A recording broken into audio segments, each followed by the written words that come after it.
everyone. Welcome back to Beyond the Trailhead. This week we have an incredible guest. I met one of her employees, Dan, at a conference, and they had some amazing food and nutritional things that I thought were amazing that we had to share with everybody. So we have Robin Gentry McGee from Essential Provisions. How are you doing, Robin? Great. How are you? Thank you so much for having me. Great. No, thank you for being on. I tried the food, and I don't know why I've had so many people on the podcast these days with food, and I'm a big eater. I could just eat all day long on the trail. I probably bring too much food on the trail when I go, and I never lose weight on the trail. That's the thing I never do. But I love the story behind it, especially just the origins of Essential Provisions.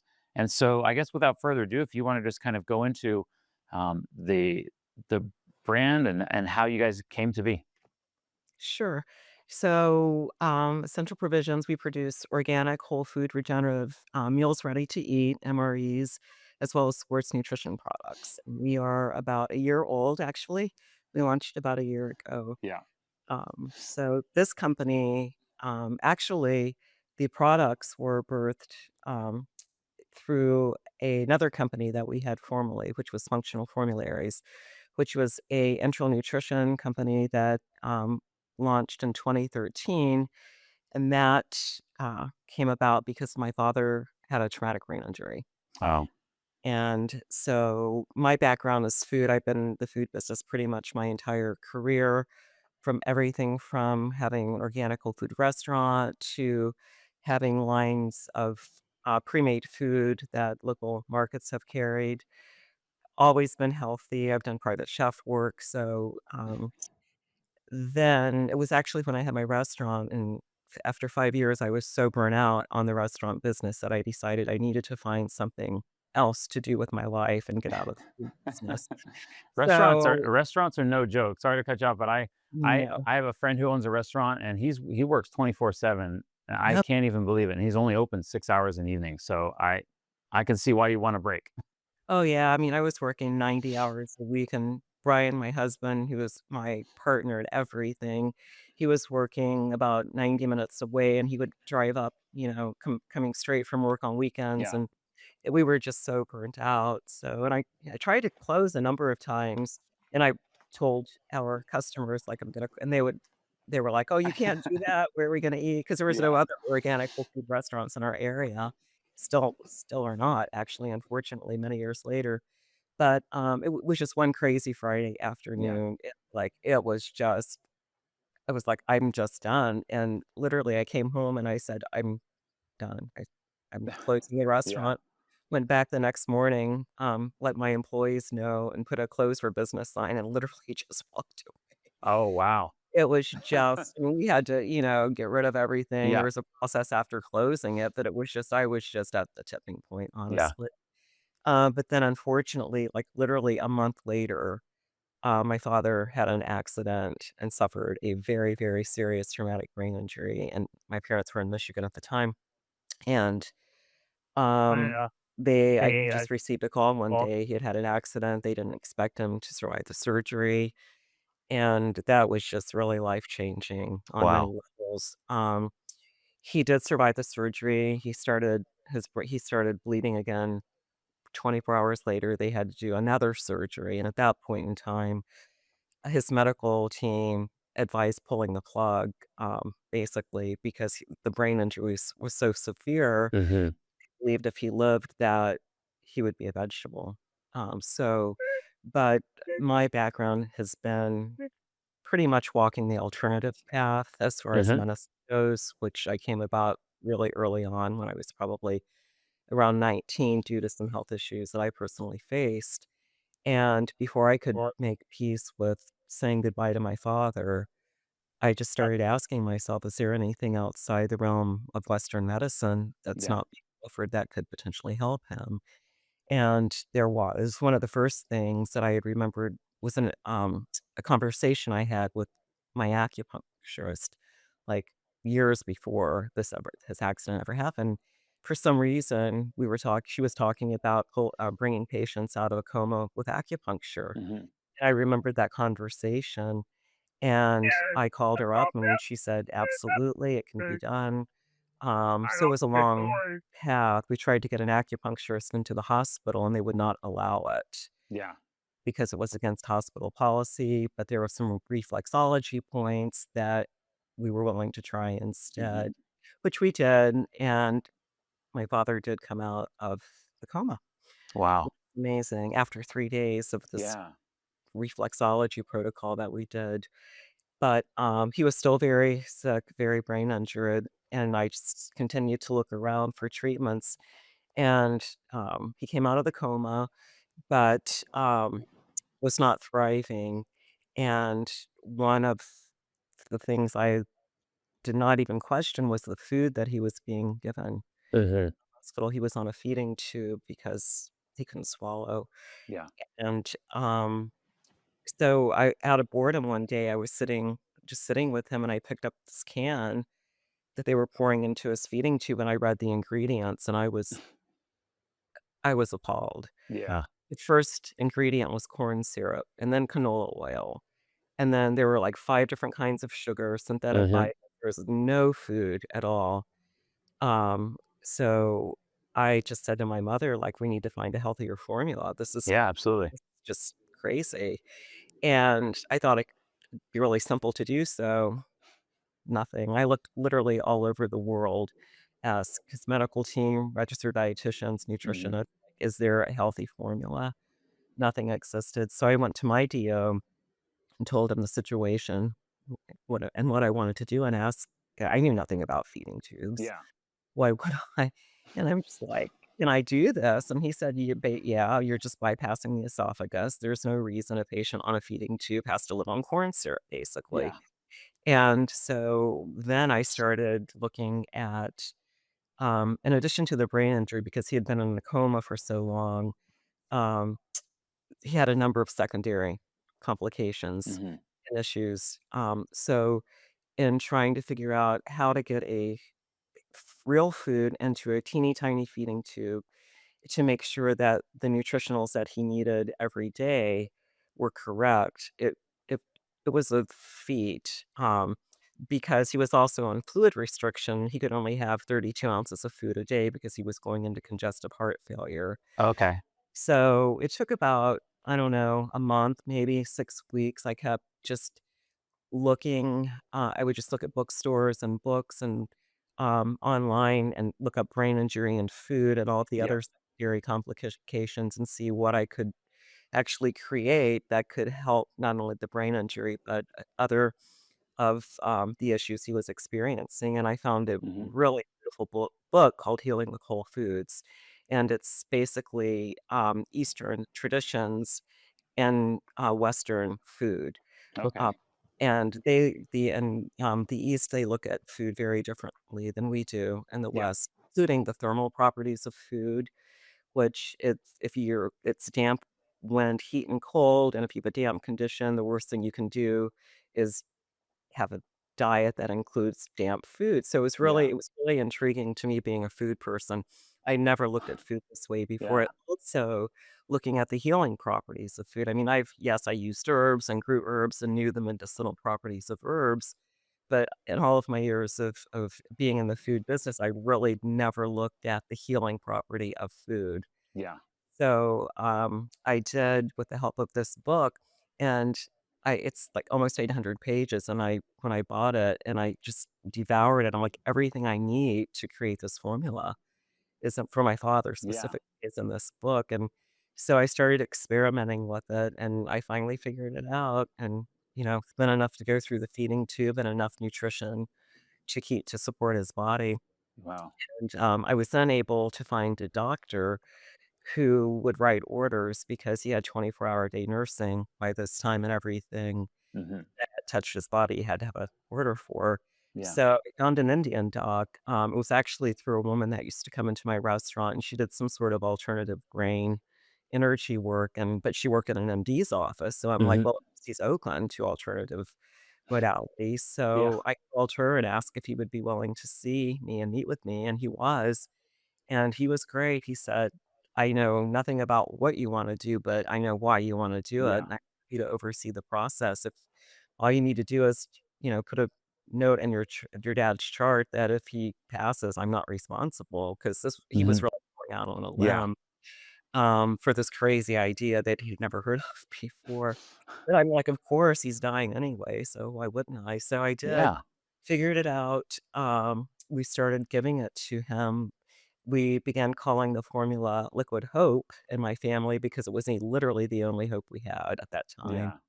and, um, we switched over the course of about a week, just eliminating 1 feeding at a time until he could Hmm. tolerate real food. And 6 weeks later, at his 6-week follow-up, his the doctor, Dr. Sarwal is his name, who agreed to write the orders, he basically called me and he said, "It's a miracle what you've done for your father." Wow. And that's how much improvement that had happened in 6 weeks simply by changing his diet. Yeah.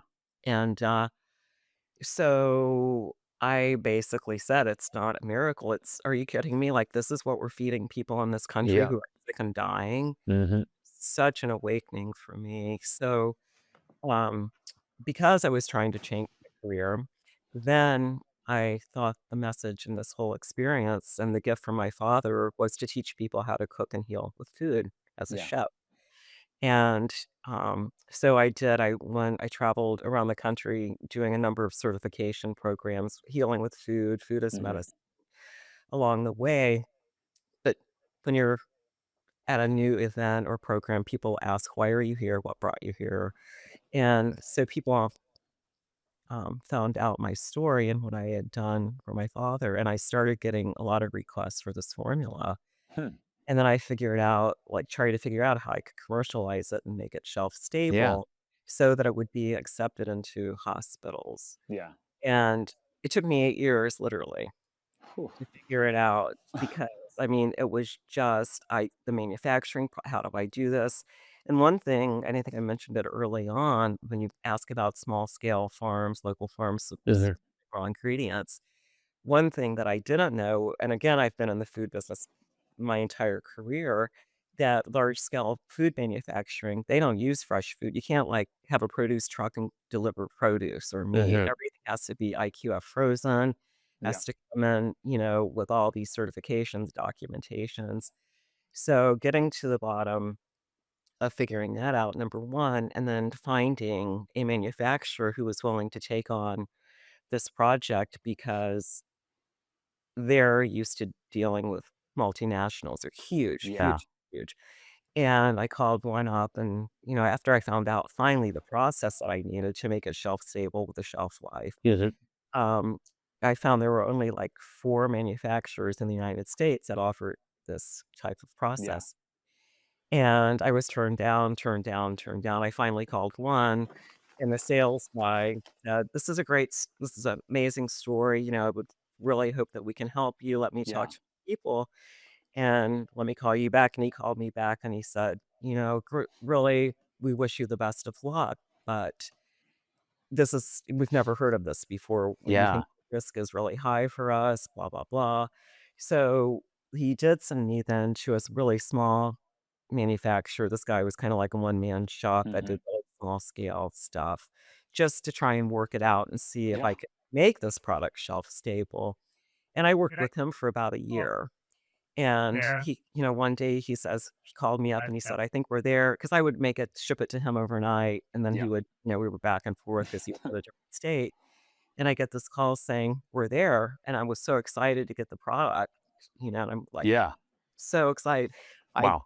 received the shipment and opened it up, and it was like, we were not there Oh no. on any level. Again, it had to be, like, really thin to go through not only Yeah. thin, but to maintain the nutritionals. Hmm. And so you could stick a spoon in it, and I called him up and I said, "John, I thought you said we were ready to go to." He's like, "Well, I thought we were. I thought we could make it work." And I'm like, "This is just not bless your heart for trying, but this is Yeah. not gonna work." So I called up the first manufacturer, same guy, and I said, "You have to take me on. Like, I've literally wasted a year of my life. I've gotta get this product to market." Yeah. I'm like, "Tell me what I have to do. I'll do anything. What do I need to do for you in order for you to take this on?" And he had to go back to his people and he called and said, "Okay, well, Again, love your story, we'll help you, but you have to prepay for the production runs." Okay. And I'm like, "That's fine. I don't know how I'm gonna do it because I Yeah. had no money at the time, like, I have no Yeah. clue." So, by that time, I had such a waiting list that I did pre-sales. So, I Oh, called smart. people up and I'm like, "You know what? I can get it to you, get it to market." And so, um, we were sold out of the first 2 production runs before I ever had them in my possession.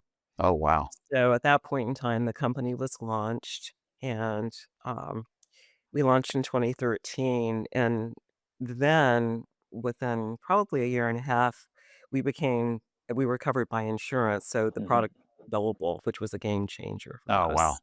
And we were issued a billing code, which was truly a surprise to me because we Yeah. were a one-off product that nobody had never heard of before. But it was a hockey stick straight up for 5 years, and, by 2018, we were so burnt out that we were looking for help to bring on for day-to-day management Mhm. because, we're right back to working 90 hours a week, and we had insurance, we were dealing with hospitals, we were dealing Mhm. with TMEs, we had grown to, like, 17 employees by that time. I mean, it was just like Yeah. just the time went so rapidly, and we were so successful, which was really, really great, but we were struggling with just actually forming sentences at the time Yeah. because I was so burnt out. And so, we started looking for partners. A PE company from California came in, were very interested. They asked Brian and I what we wanted. We basically day-to-day management. I want to do development, which is my love, product Mhm. development. And he's brand identity guy. So Yeah. that's what we wanted. And they said, "Well, that's great. That's what we want too." So we ended up selling the company to them with the understanding that we would stay on. Yeah. The last day, we were ever in the office was the day that I signed the sales agreement. They got rid of us immediately. Wow.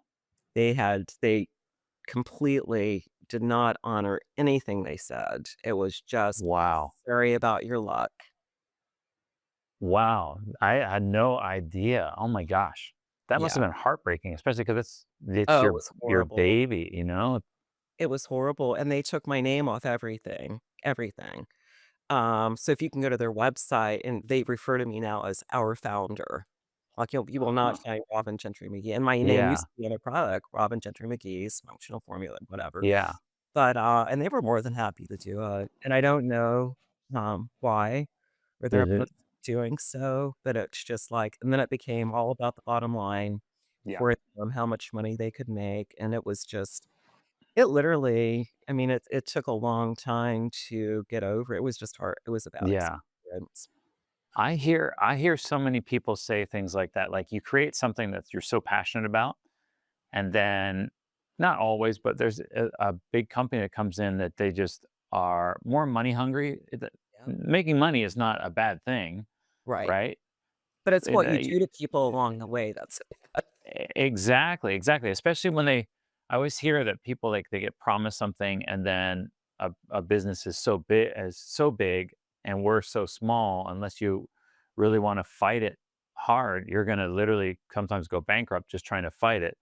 So you just have to kind of let it go, and Yep. they know that, and that's a sad part about the industry is there's no safety Well, barriers in there for people.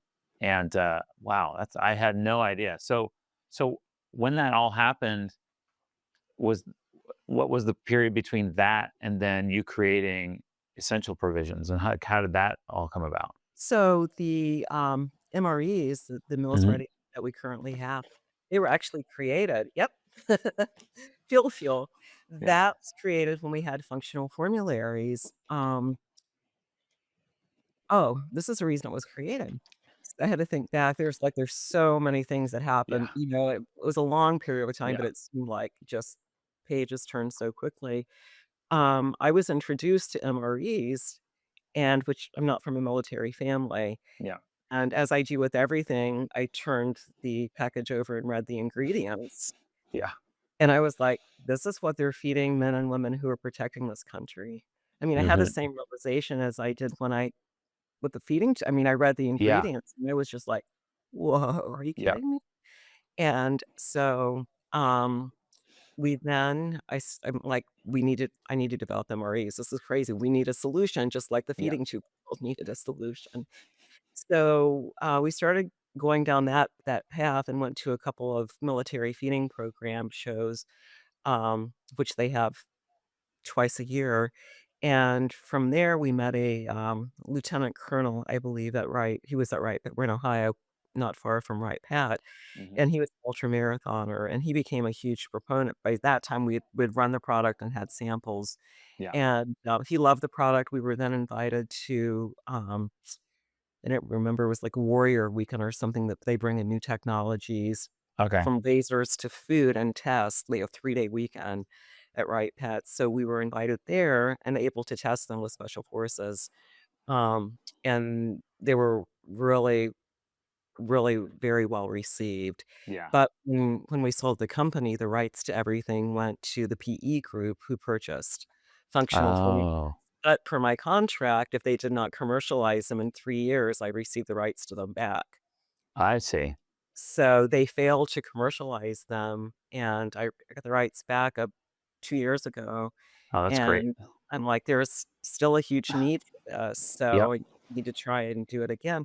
So I did. I kinda went back to the drawing board, and we learned a lot from, the one military weekend that we did because, Hmm. um, the products that I had developed for functional formularies, they were all plant-based, largely because, when you have a feeding tube, you have a bag that the food is in has to hang Hmm. at room temperature.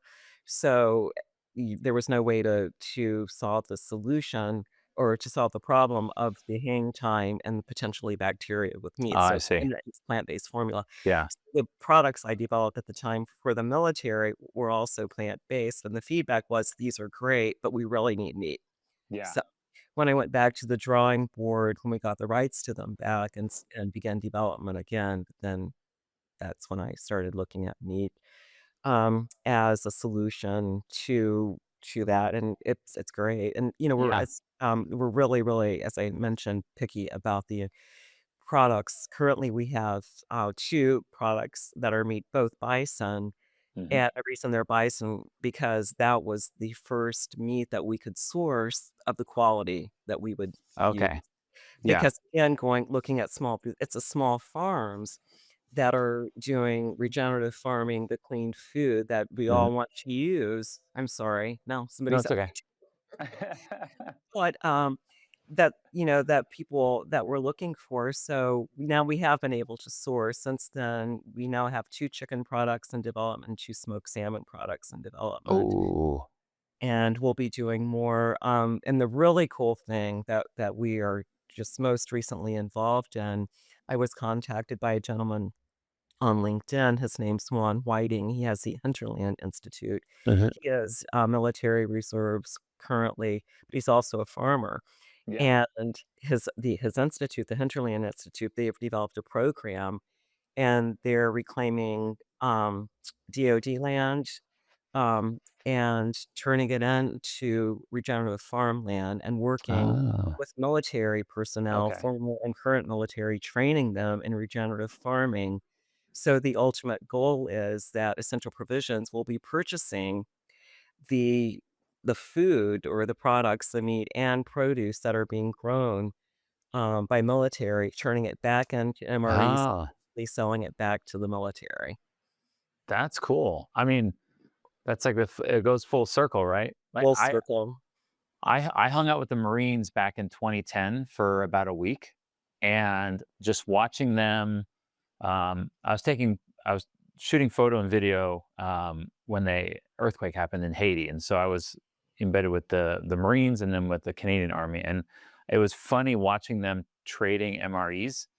And I mean, the the, the chemical stuff that's in there, it tastes good, but it's not good for you, and it's not good. I mean, I'm a huge proponent on like really good food that's healthy for you, and it impacts your joints and everything. It's all about inflammation and all these different things. I mean, we could go all into all those things, I'm sure. But it's great that your heart is there to help people more than it is to help yourself. And I think Absolutely. that's why the companies that you've created are successful. The restaurant, I mean, everybody loved your food. I mean, who doesn't like really good food that's actually healthy for you, Right. right? And then the feeding thing, and then I mean, I just got back from, I was telling you earlier, I just got back from being on Mount Rainier and doing a photo shoot, and I just got back to the car, and I was like, man, I'm going to try it. So I tried the bison chili, and I've tried it at the trade show, but when you're like freezing cold outside and you're eating this warm bison chili, it was so good. And what made you go from the MRE style versus, say, most people go freeze dried? So for military, actually, the military MREs are their food. Yeah, yeah, They're not dehydrated. They're shelf stable, yeah. basically. So to get into the military, I mean, our end goal is, and we're Okay. currently working with a special forces group, kind of like our tiptoeing our way Hmm. into that. It's going to be a long road, Yeah, but with the administration that we have currently in place and looking at the ingredients in food, I mean, it's really good timing yeah, right yeah, for now. sure. Um, but it's just because we wanted to be that was our target market Yeah, was the military, and yeah, that's the kind of food that the military yeah, offers. I mean, they do have freeze-dried and dehydrated for different yeah, exercise conditions or wherever they're deployed, yeah, but by large, largely they yeah. use already rehydrated food. Because I know when people go for, because I do long hikes, but I also do overnights and 2 or 3 nighters. And I know for hunters, they go into certain spots. And I know there's so many applications for this food. And I was always freeze dry because it's lighter. But honestly, the taste of this is it, it's like my wife made me some stew and I took it with me instead of rehydrating it. And there's like these hard chunks in there or certain things that I'm like, Right. oh, it was just like I just sat it in the pot and I just warmed it up and I was like, this feels so good. I almost wish I had a couple of crackers just so I could eat with it while I was there. Um, and then I'm thinking about the crackers that they put in the MREs that are like literally like cardboard. Oh, Well, we'll have to, we're actually one of the things that we're doing is developing the full MRE kit for an oh, exercise, great. that they're going to do, so I'll have to send one of our fully developed MRE kits to you, which would include Oh, yeah. crackers. Oh, that'd be great. So you have 4 flavors right now or 4 meals right now, correct? Yeah. So I was telling Dan that, um, I went vegan for a while, for about a year and a half, and lentil stew is, like, one of my favorites, and so when I was like, "Oh my gosh, forget the bison at this point, let me just try the lentil stew," because you can totally judge a food based on if they can make a good veggie product versus everything meat. And it was so good. And my son is a hardcore, he's like a veggie fanatic, which is it's just so weird because my 2 girls, they love sweets and carbs. But my son loves veggies, and so he loves lentil stew. And so I told him when I get back, I'm gonna let him try the lentil stew because I'm like, you're gonna like this way more than the lentil stew you eat right now. But you also have the pouches, right? And what are in those pouches? I know there was like a mint type of one, and I can't remember, but I know why you kind Yes, of created those as well. they're like 4-ounce, we call them sports blends. Hmm. So, we have salted almond butter, vanilla, raspberry, mint, and, chocolate orange ginger. Okay. So, it's just a little squeeze pouch Hmm. that, it's great for hiking, great for driving in your car. I take them when I'm gonna be on the road and I haven't eaten breakfast or Yeah. whatever. The, like, the almond butter has 14 grams protein, and again, it's all really clean Yeah. ingredients. Yeah.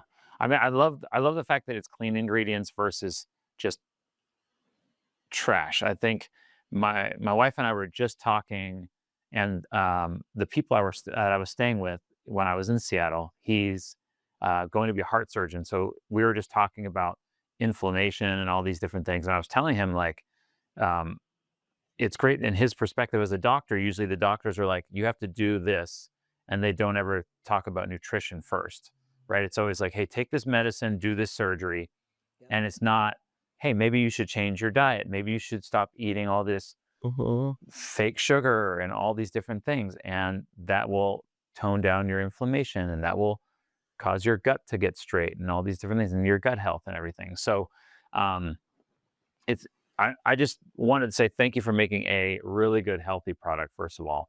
And then I don't mind carrying, for me, ultralight hiking, I don't mind carrying a little bit extra if I'm gonna have really good food, because if you don't enjoy your meals, then you kind of, when you're on the trail anyways, you have a bad day, but you can sit down and have a good meal and Right. you're super, super happy. I think everybody that we've had on here when it comes to food production has all been locally sourced or just like natural ingredients, just really good, healthy food alternatives. And that was their heart as well, was there's all these super mega processed foods.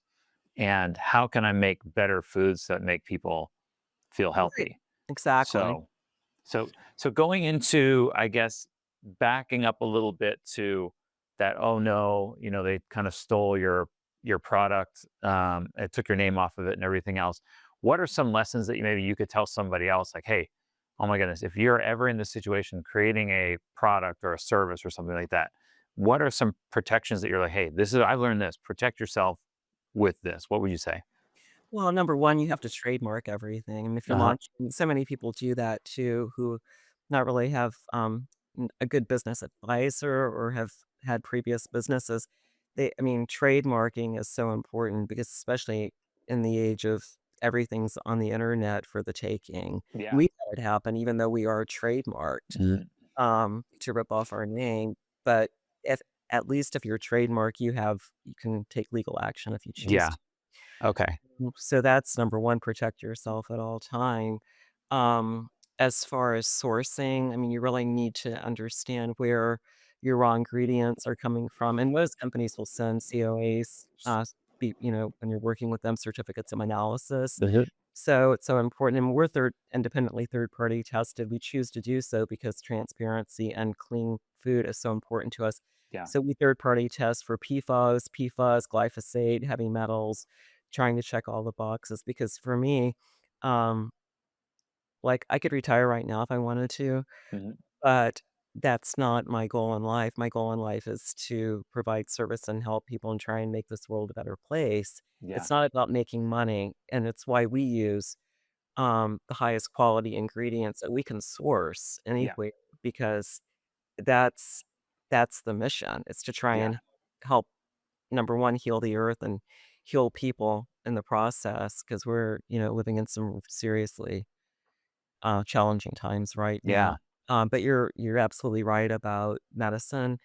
I don't know if you're familiar with functional medicine though, but the Mhm. reason functional medicine docs are and I think that is the last um, I know of, the fastest growing arm of Western medicine is functional medicine Mhm. docs. So, and they're thankfully looking at root causes, lifestyle, diet, et cetera, et cetera. Yeah.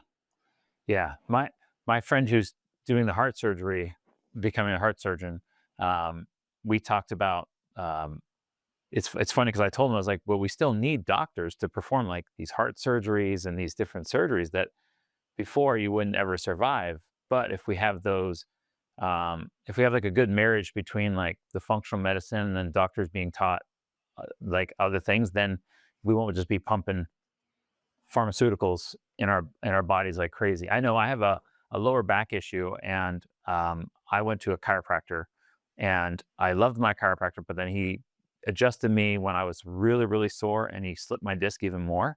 Oh, no. And so for a while, I swore off of my chiropractor, and then I went to a physical therapist, and then they kind of always butt heads. And I said, and it's kind of the same thing. I was like, we need a good marriage between the the chiropractor and the physical therapist, so that way we can go, hey, there's times for this and there's times for that. Correct. And so the more I'm hearing from the food industry, the more I'm like, I'm never going to create a food because it just seems like way too much work. Like it's, it is, you have to be really passionate about it and know that, because there's just so many hoops to jump through and hurdles, that you have to jump over and stuff like that. What was maybe the biggest hurdle that you saw creating this, whether it was the feeding product, the feeding tube product, or if it was these meals, like what was something that was like, man, this is the biggest hurdle we ever faced? Probably it's the manufacturing, honestly, because of um, their MOQs or minimum order quantities Mhm. are so high. Like 36,000 of each SKU of each Wow. product. When we run Yeah. production, their MOQ, it's 36,000 per SKU. And so the first 4 MREs that we launched with, I mean, you're looking at close to $500,000 Wow. just to get to the market. So that is the biggest challenge. Thankfully, we were in the position to be able to, and we had investors with our first company. Mhm. Those investors, large majority wanted to come back in again. So we've been very, very blessed in that respect. We've been Yeah. able to bankroll this, but I mean, that's what keeps a lot of small companies with great ideas locked out of the market. Mhm. And I also think that's why it keeps a lot of companies really small, like small local, which is great. If you're Mhm. buying local produce from your local farmer, you have a commercial kitchen, you can create products, sell it to the local market or at the Yeah. farmer's market or wherever, that's great. But growing beyond that, if you wanted to get into like really full scale national distribution, Mhm. there's so many hoops to not only with the production process of creating a shelf stable product, but you know the other options refrigeration. But then you're Mhm. looking at a lot of expense and you're looking at um, expiration dates and shelf space. And I mean, it's just layers and layers and layers. It's very, Yeah. very difficult for many people with great ideas to even make it to the point in time they're profitable. I mean, Yeah. we'll be operating the red for a while just Yeah. because, again, all of the production costs, and you have to have many, so Mhm. payroll and everything else, it'll be a long time before we're profitable and we're able to ride that wave and hoping for Mhm. success. But it doesn't need to be. I mean, I think the system is designed and it works for large scale, food production, and it's Mhm. not created for people like me. Yeah. When you were Mhm. getting investors for the first company, a lot of people have an idea, and a friend of mine, he created a company, and he did a Kickstarter campaign. Even though the business was going to go ahead and open, he was trying to do the Kickstarter campaign. I know there's another one for investors. I can't remember the name of the website, um, Invest Me or something like that. But um, if someone's looking to try to get investors involved, like what were some successes that helped you get those people involved in your company? So we were really, really fortunate that again, we have been so incredibly blessed with Yeah. on all of our attempts to launch businesses. But so I think it was about year 2, and I've pretty much worked for myself my Hmm. entire adult life. And, but I'd never really written a business plan. Hmm. And going into, with functional formularies, and I knew the market I was going into, which was up against Nestle, Abbott Nutrition. Hmm. It's like, "Girl, you need to get your Yeah. ducks in a row. This is like, you are no longer playing small, Yeah. right?" And so I did. I went through an accelerator program called Bad Girl Ventures, which was That's awesome. and, I had to write a business plan, which I did, and, graduated from that program, and then, I don't know, it was shortly thereafter, and we were operating, we were up and running, as I said, it was about Hmm. year and a half or year 2, and I received a call one day from a gentleman who runs an organic farm, um, 300-acre organic farm, beautiful farm, and his wife has had glioblastoma. Okay. And one of the, very dear people I met along the way, and I think I met him through Bad Girl Ventures, actually.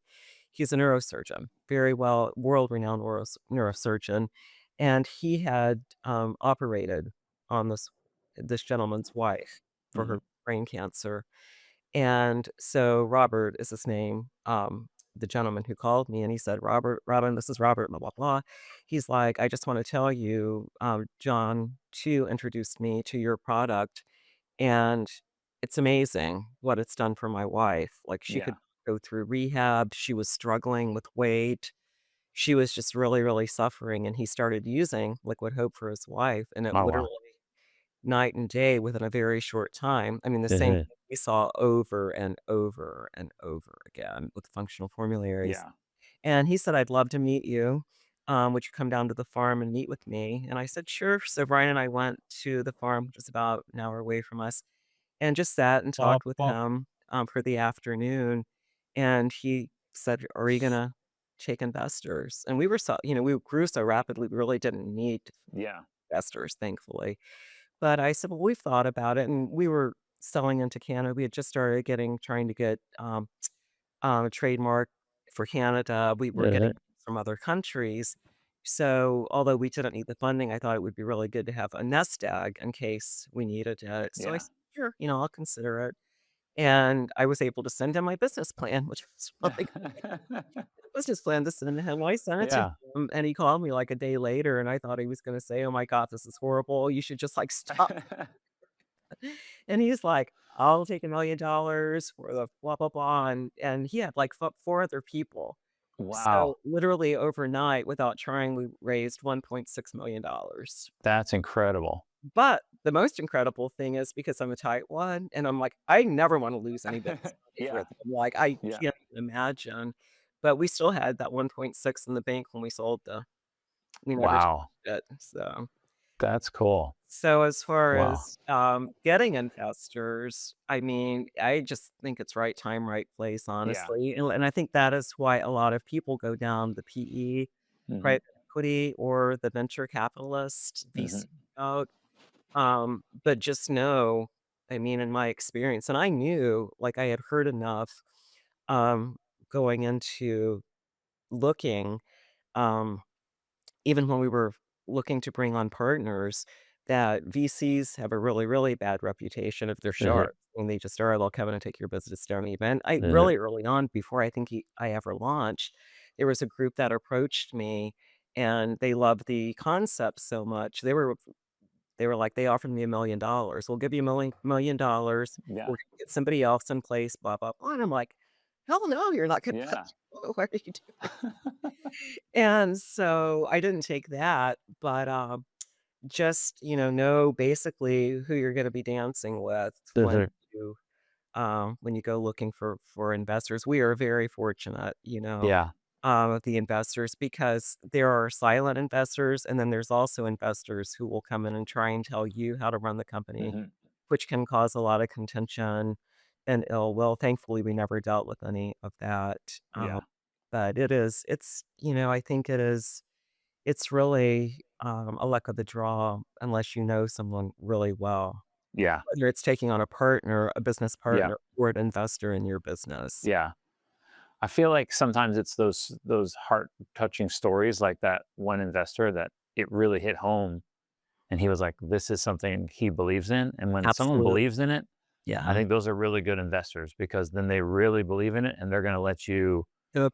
for the most part, run it the way you're doing it. They just want to help spread the love, so to speak. Absolutely, and it was great too because we had board he ended up being on our board, and, we would have quarterly board meetings and most of them in person, and they were just, for me, it was awesome. We presentation of because Yeah. it would have been different if we hadn't have been selling things, Yeah. but we were, which was good. But, he was sitting in one of the meetings one time, and he's like, "Robin," he's looking at, the financials, and I'm like, "Oh god, what's he gonna say?" He was like, "This is the best investment I've ever made." So that was really cool. That was really Yeah. cool, and we're still very dear and his wife is still alive, don't you That's know? I great. mean, literally, I think she is one of the because glioblastoma, if I remember correctly, it has, like, 1 or 2 year, fatality, like, Mhm. I think it's been 12 years, and she's Wow. alive, That's and she great. still uses Liquid Hope.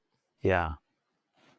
So I guess going completely the other way with your product now, um, because for the most people that are on here, we're like hiking, outdoors, hunting, that kind of thing. So, where do you see your product, kind of fitting into the hiking world? I know with the hunting world for sure, and then the hiking world for sure, of course. But I know there's certain marketing aspects that you're like, oh, this is why it would fit in with this, and so like Just kind of tell me kind of what your thoughts are. Sure. I mean, there's really no category. I mean, looking at and we kind of, transitioned our efforts actually, um, it was about a year before we launched, and, Hmm.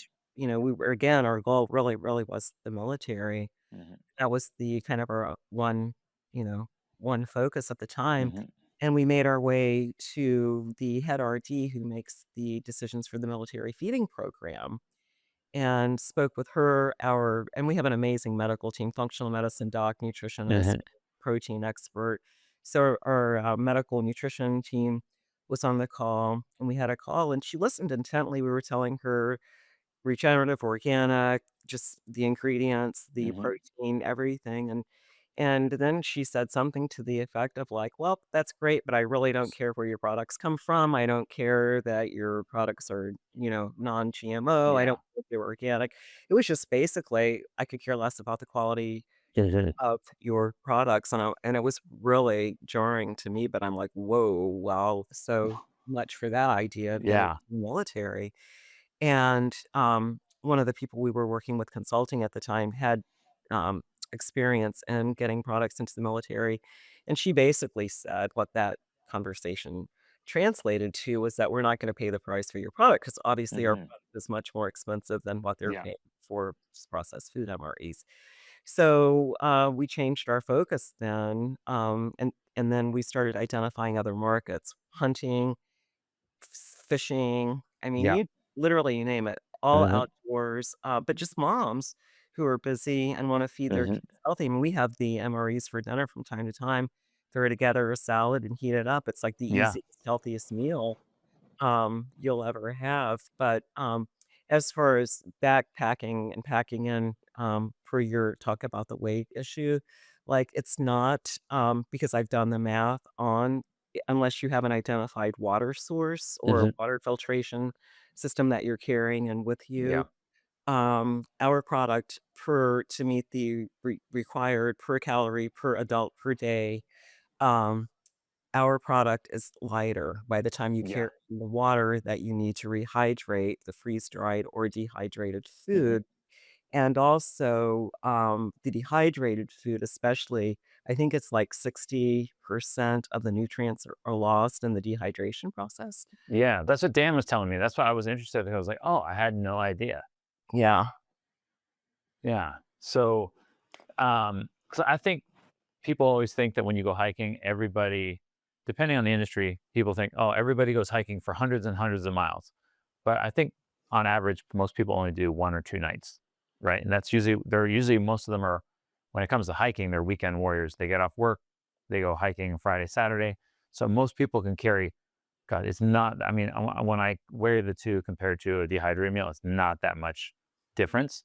And then you have that that homemade just flavor of, I don't know, something about it is just like really, really hearty feeling and stuff like that. So, um, and I think you still need like a variety of meals out there because Yeah, for sure. you can't just eat the same thing all the time because then you're going to get sick of it, you know. Exactly. That's exactly So right. it's great to have a variety of healthy foods out there that everybody can eat and stuff like that. So, like I said, I ate it at the car when I got back because I didn't bring food with me. I was doing a photo shoot, so I hiked up. I didn't really have much, just water and like a snack bar. Taking pictures, and then I got back, and I the whole time walking back to the car, I was like, "Oh my gosh, I want that bison chili." I was like, "It's in the bag. I know it's in the bag. I haven't had it yet, like other than that little sample." So I'm like, "God, I gotta have it when I get back to the car." I will say So bison chili is a bestseller. I've said to Brian, we should have just gone into the bison chili business because that is by far everyone's favorite. yeah, that's good. I guess one last question would be right now because you've only been open for not open for, but as a business for a year. I always ask this because I think it's a really great thing to hear. Is what's the weirdest place that you've seen your meals show up so far since you've been selling? The weirdest place, our meals. Hmm. I don't know that there's a really Yeah, weird place that yeah, they've showed up. I mean, of course, I don't yeah, know. I don't have insight to them, like, we yeah, see what's posted yeah, on social media or whatever, yeah. One of the most interesting is, we have a lot of boaters who the Okay. boating community has found us, and so we've 2 or 3 actually guys who I think are affiliates or brand ambassadors. They love our Hmm. product so much, and they send some beautiful photography. But one guy, one of the fishermen takes it out and he warms the product up on his boat motor, which I thought it's Oh, and then we also have had truckers who'll put it in their windshield when they're yeah, driving in the heat and warm it up. So yeah. It's I think funny you that say that because I honestly I had it when I was driving to the trail and I hadn't eaten anything all day and I was like, I'll just go take my photo shoot. So I literally was driving going while I was defrosting the window going, oh, I could just throw this up there. I don't have to even boil water because it'll get yeah, really hot off of it that, will. Mhm. just off of that heater because that thing blows hot, hot air. And I Yep. had to have it cranked the whole time. And I was like, man, I can't do that with a dehydrated meal. No. I'd have to still stop, boil water, wait 15 minutes. With this, it's literally I'm Right. sit it there. I warm this up in my pot in 2 minutes versus having to sit and wait. So it's like it's Absolutely. a time saver for sure. It is, and I think some people will put it, like, in their coats, and close Yeah, to their body when they're yeah, hiking, kinda warm it up that way. I've yeah, heard that's, that that's yeah. a thing that some people have done. There's a company that I think they a while back.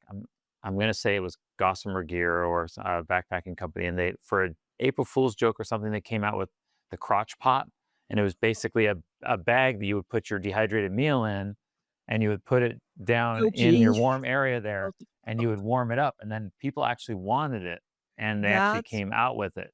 funny. Yeah, and so I'm like, oh, I mean, you could warm I this guess it up works. between your Yeah. cheeks if you wanted to.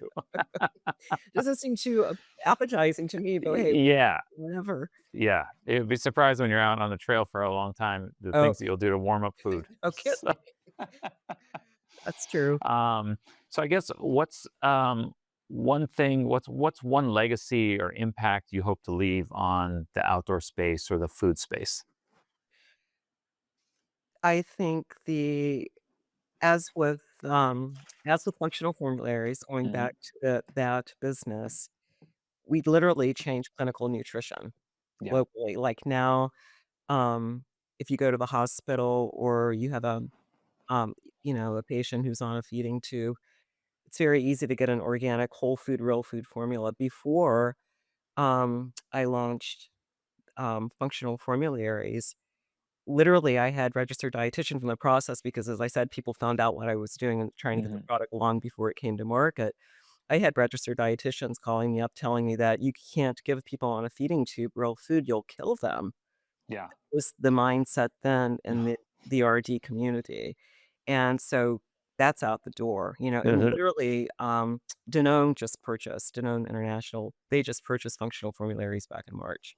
Okay. So, now globally, we literally changed clinical nutrition globally with that company. What I'm hoping to do with this company, especially for the military, is bring healthy food, to those who need it most, basically, Mhm. that's my goal. And whether Yeah. it's a hiker who's tired of eating freeze-dried or dehydrated food or military, it's just, the legacy I hope to leave is just, a gentler footprint on the planet and Mhm. for people to be healthier and to have an option and not have to go searching Yeah. to the ends of the earth to find healthy food. I mean, I spend my entire life reading back of Yeah. packages and, there's so much greenwashing Mhm. going on, and all of these, many, many products advertised as natural, healthy, and then you read the ingredients and like, Mhm.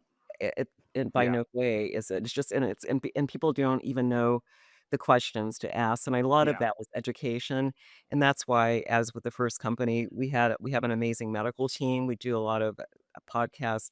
We're doing a conference in September in Skidmore College, Saratoga, Mhm. Food as Essential Medicine on September 26th. So one of the biggest missions is education, so people Yeah. understand how to eat and what to eat. Yeah. And it goes far beyond.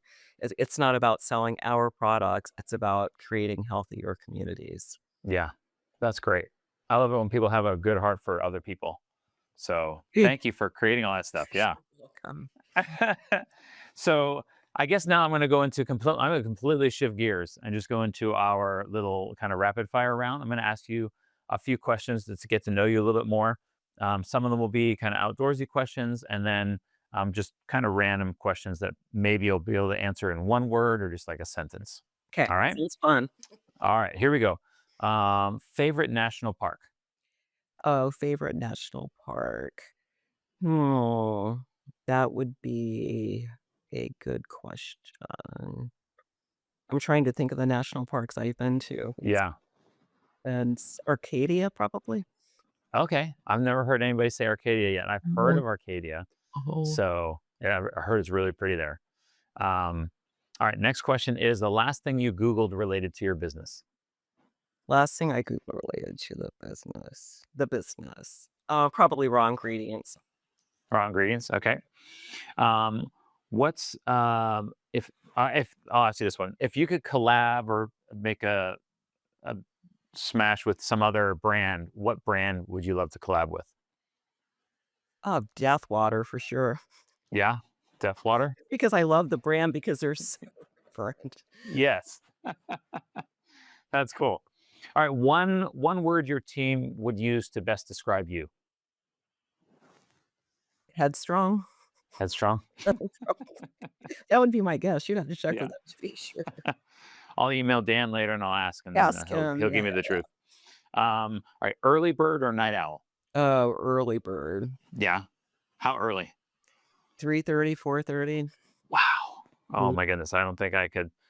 I'm a night owl. I go to bed like 12 or 1, and then we have to get up and take the kids to school at about 5:30, 6 o'clock. Oh, And then I come brutal. home and take a nap and then go to work. So, Yeah, I go to bed pretty early. I'm like a creature of the light and dark. yeah, that's a good habit to have, though, is that Yeah. following the circadian rhythm, I guess. Yeah. Um, one app that you can't live without for work. One app that I can't probably Instagram, honestly, just because of Yeah. the social media presence and you have to, stay on top of it, as you know. Yeah. Oh my goodness. Every time the algorithm changes, Ugh, it, it's it awful. goes wild. And my wife and I are going to a conference in New York for social media because our other thing that we do outside of this is white dad, Asian mom stereotypes. And so we have about 110,000 followers on that. And we do funny stuff and then collabs with brands. And they're talking about the algorithm and how, like, because I'm like, how do we keep up with it? It changes so often that it It's drives me awful. crazy. It's awful. We have a marketing guy, and he has a team, and these guys are ones in India, ones in Mexico, Yeah. but it changes so frequently, and if you do any kind of ads, your ads stop showing up, and then Yeah. I hate everything about it. Like, if it were up to me, I would have the old landline telephone. Yes. It's just out of control. Yes. um, biggest splurge you've made for your business? Probably the marketing Yeah. company that we're working with right now. I mean, we held off, probably for 6 months, 5 or 6 Mhm. months, because, it's Yeah. as you know, it's probably one of our most major in addition to, like, production expenses right now, but unless you can do it in-house and you're a whiz at marketing, which not Mhm. we have 3 employees, so we were a tiny team, it's impossible, so it would be Yeah. marketing right now. I I wish you could tell that to everybody that I talk to, because especially with tariffs, when tariffs were like, I mean, they're still a big thing, but when they first started to be a big thing, everybody was like, well, we can't do photo or video right now or marketing because we have to hold it off for the tariffs and spend the money on the product. But I'm like, but if you don't market your product, it doesn't matter how much inventory you have, you're not going to sell anything. Yeah. So you have to find that middle ground. And Absolutely, and it's yeah, and all of the noise that's out there right now on social media, yeah, all platforms, it's like, unless you can figure out a way, like a marketing message and, hmm, visual graphics that people are stopped in their tracks and actually wanna look at. I mean, you're gone, yeah, Nobody even sees you, number 1, yeah, because of the algorithms, and so you need somebody who understands how to move with all of those changes. Yeah. And then there's so much, I mean, there's so many products on the market, and, you've got like 1 second to grab somebody's attention. Yeah. Yep. It's quite when we do reels for our other social media thing, like companies will ask us to send them 2 or 3 reels with the same reel, but just a different hook Uh-huh. at the beginning, the first 2 or 3 seconds. And it's amazing how that same video with just the first second of the video can perform and go viral and get millions of views, and then all of a sudden only get 10 or 20,000 views. So One, that's really good though, because that's a great the AB roll thing or yeah, whatever they yeah, call it, I know nothing about. But to be because you can see the metrics on that yeah, basically, you can see it's performing, and that gives you a lot of information, and that yeah, information is valuable. yeah. All right. What's something you're still learning as a leader? Learning as a leader. I think it is I think it's my biggest lesson in life is patience. Hmm. I have just I'm a very, very I always say patience is a virtue, and I haven't Yeah. knows virtue. But it's like I like, I'm just whatever, I'm high strung Yeah. and just I don't have a lot even, I have to get up and move a lot, like sitting Yeah. in meetings, I'm just like I find myself like, "Can I get up now?" Yes. Let me go. I've got other things to do. It's difficult for me to sit Yeah. still, and it's difficult, so it's learning, it's patience, I think. Yeah.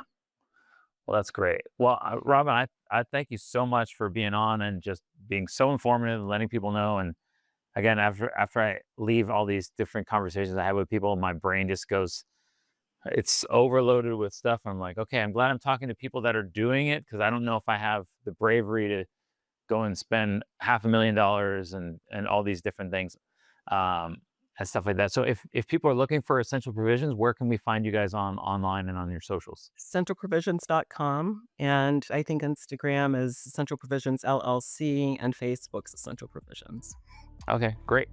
Awesome. Well, thank you, Rob, and everybody who's listening. Thank you so much for listening to Beyond the Trailhead. And we look forward to our next guest, and we look forward to seeing you again soon. Thanks so Thank much, you. It's Robin. great talking with you. Thank you.